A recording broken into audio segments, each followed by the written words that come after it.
బట్టి విక్రమార్క గారు అసలు ప్రశ్న ఒకటి, ఆయన మాట్లాడిందంతా ఒకటి సార్. ప్రశ్నకు సమాధానం ఇవ్వమంటే ఇక వడ్లు మేమే కొన్నాం. గతంలో బీఆర్ఎస్ గవర్నమెంట్ లో వడ్లు కొనలేదు, మేము పైసలు ఇవ్వలేదా సార్?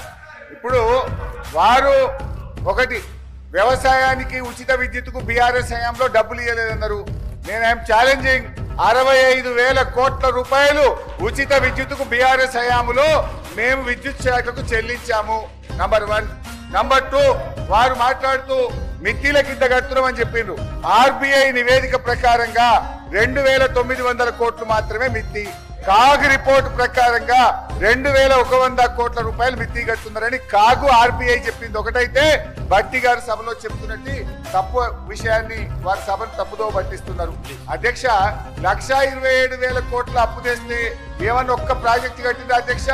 మేము మా బీఆర్ఎస్ హయాంలో మిషన్ భగీరథ, మల్లన్న సాగర్, రంగనాయక్ సాగర్ ఎన్నో ప్రాజెక్టులు కట్టి ఆస్తుల కల్పన చేసింది బీఆర్ఎస్ అయితే, అప్పులు చేసి వీళ్ళు కేవలం కమిషన్ల కోసం పంచుకొని తిన్నారు తప్ప వాస్తవానికి జరిగింది లేదు అధ్యక్ష. నేను మీ ద్వారా కోరుతా ఉన్నా, దయచేసి ఈ అంశం మీద చర్చ పెట్టండి. ప్రజలకు వాస్తవాలు తెలవాల్సిన అవసరం ఉంది.